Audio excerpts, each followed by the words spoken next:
epidemio, estadística y salud pública.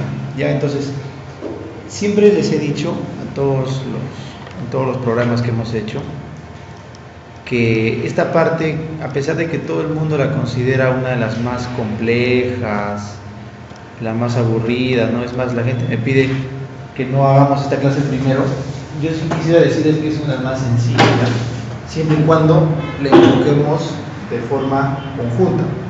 Es más, es una de las clases más rentables, porque lo que hagamos acá, con toda seguridad un 70% va a venir sí o sí en su examen, porque no hay más banco que hacer de acá. Como cuando hacemos infectos, neumo, existe la posibilidad de que entre algo que no hayamos tocado, porque es tan extenso la medicina. En cambio, en estadística, epidemia, en salud pública, no, estadística y epidemia, es tan reducido el sílabus que lo que hagamos va a venir sí o sí. O sea, prácticamente estamos tocando el 100% de los temas. Entonces, en estadística, miren, ¿no? Cuando hagamos epidemia y estadística, ¿no es cierto? Quiero que lo primero que comprendan es que la estadística es una herramienta que se usa en epidemia. Sin embargo, lo estudiamos como un capítulo completo porque tenemos que tener conceptos básicos. Y a la vez, epidemiología y estadística es una herramienta de una de las ramas de la salud pública. O sea, en teoría, esta especialidad de salud pública es una maestría y doctorado. Lo que hacemos acá es un pequeño pincelazo, tanto en el pregrado como en este repaso, de este esquema que es grande. Entonces, lo grande es la salud pública. La epidemia es una parte de la salud pública y la estadística es una herramienta de la epidemia. ¿Ya? Ahora vamos a empezar con estadística. Miren, en estadística, como ven, esa diapo resume todo estadística, lo más importante. En estadística, como siempre les digo, en estadística, ustedes tienen que dividirlo en dos ramas: la estadística descriptiva y la estadística inferencial o analítica. Entonces, ¿qué es lo que pasa? Vamos con los conceptos que están acá. La estadística usa estos conceptos.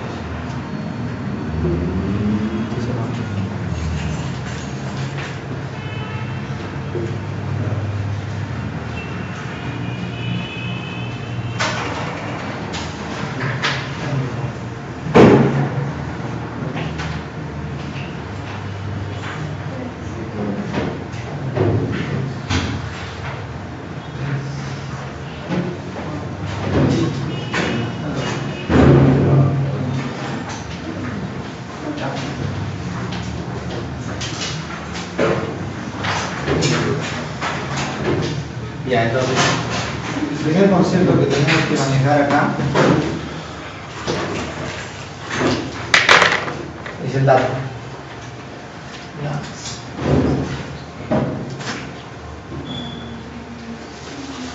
Miren, la estadística, los datos son cualquier unidad de la cual yo puedo obtener información. Ya, es un dato. Estadística es la ciencia que estudia este dato.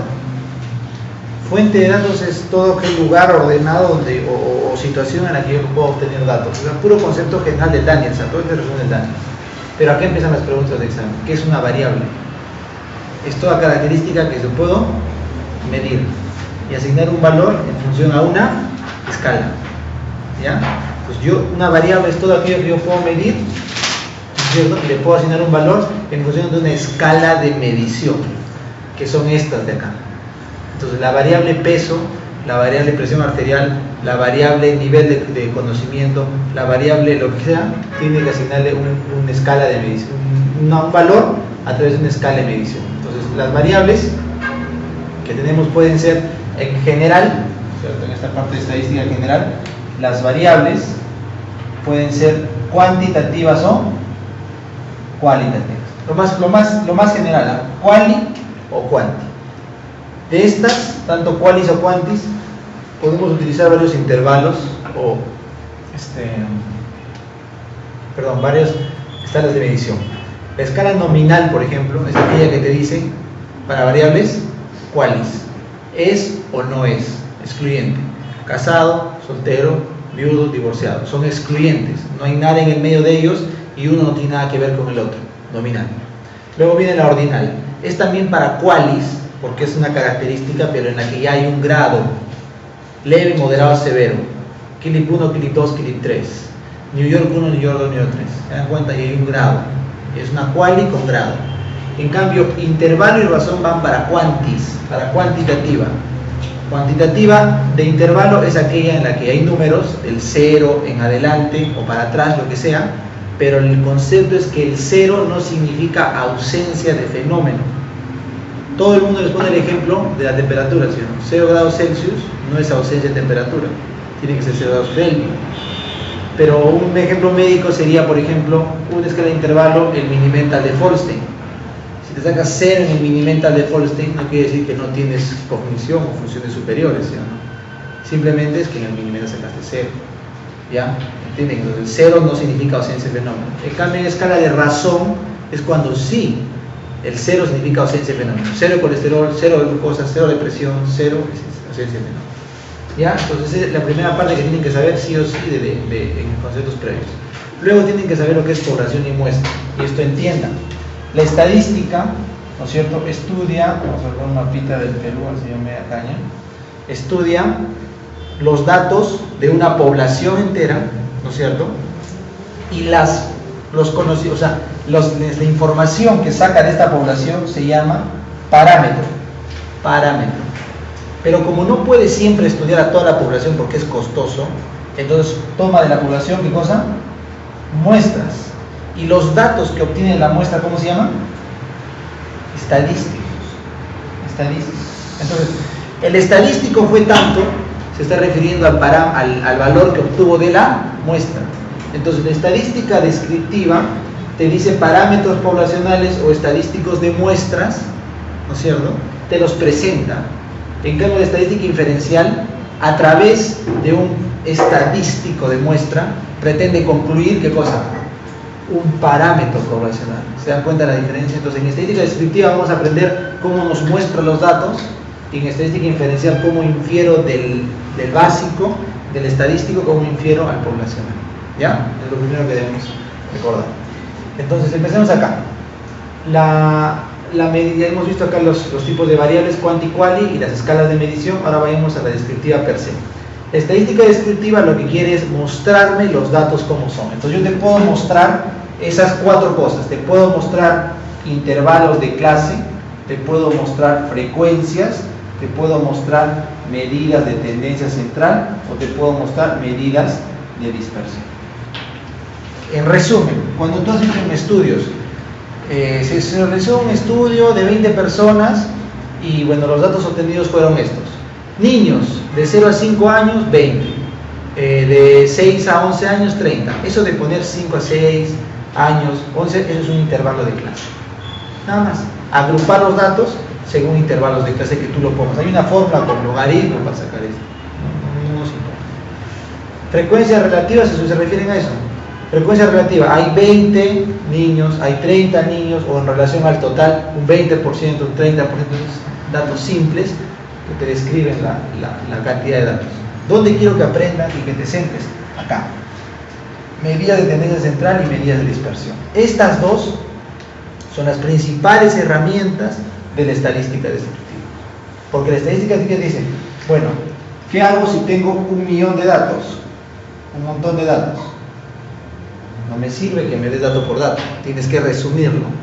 Entonces, resúmemelo en algo que lo tienda al centro, o sea, medida de tendencia central, o sea, que tiende a llevarlo a un promedio, no promedio per se, sino a un valor central. Entonces, han inventado 3 tipos, la media, moda y mediana, las 3 M's.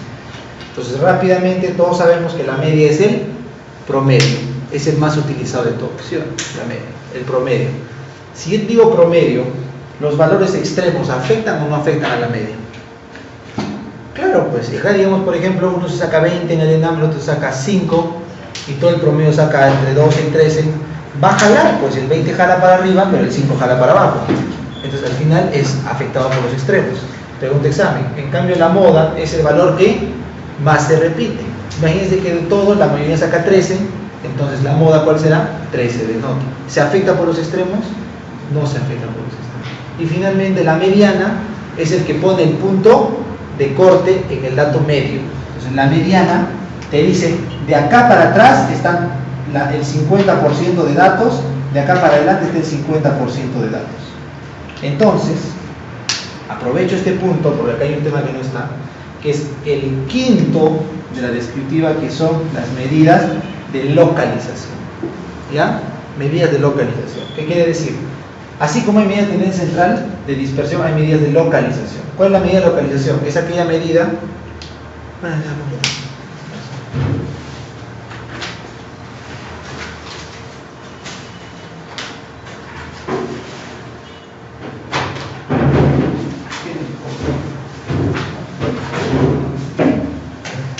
¿Ya?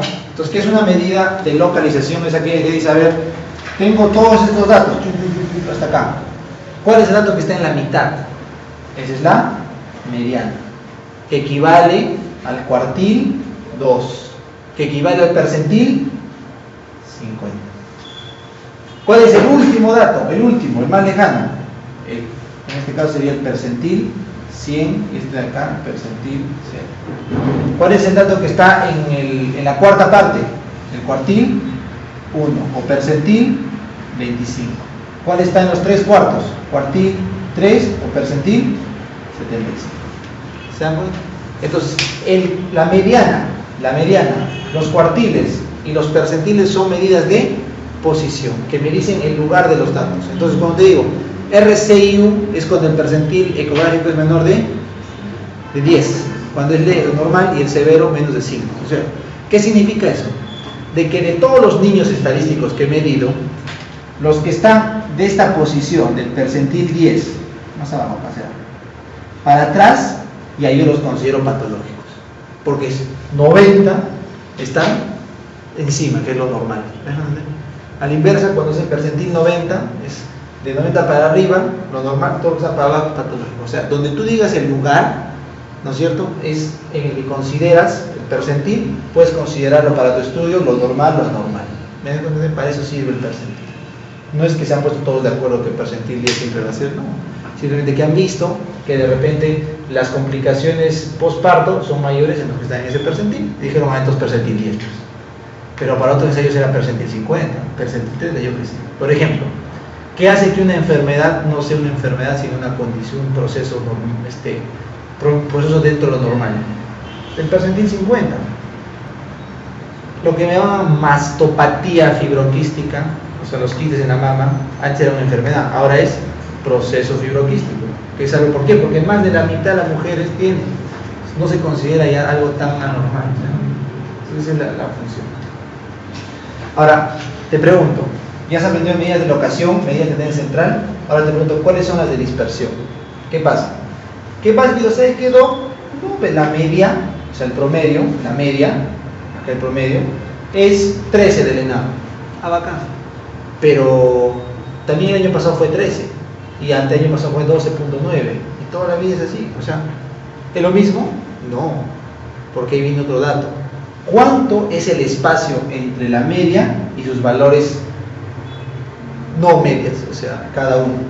Ahí aparece la famosa, acá las medidas de dispersión. Estas son las medidas de dispersión. Esto que ves acá son las medidas de dispersión. Entonces, las medidas de dispersión, como ves acá, te van a permitir distinguir el espacio que hay de todos tus datos. ¿Qué es un intervalo de variación? Eso es lo que siempre le he dicho a tu papá. No, papi, mira, había desde 18 hasta 3. Yo tengo 3. Estoy bien, sí. Le das del extremo, ¿no? En tu colegio, ¿te acuerdas? Le das los extremos. Es un intervalo de variación. Cuando le das la diferencia entre el mayor con el menor. No te dice mucho. Luego viene la varianza. Ese es el más importante. La varianza agarra cada valor, mira, cada valor n sub 1, y lo compara con la media y lo eleva al cuadrado. Suma todos los valores, como tú tienes matemáticas, sumatoria, y le saca un promedio entre todos los valores.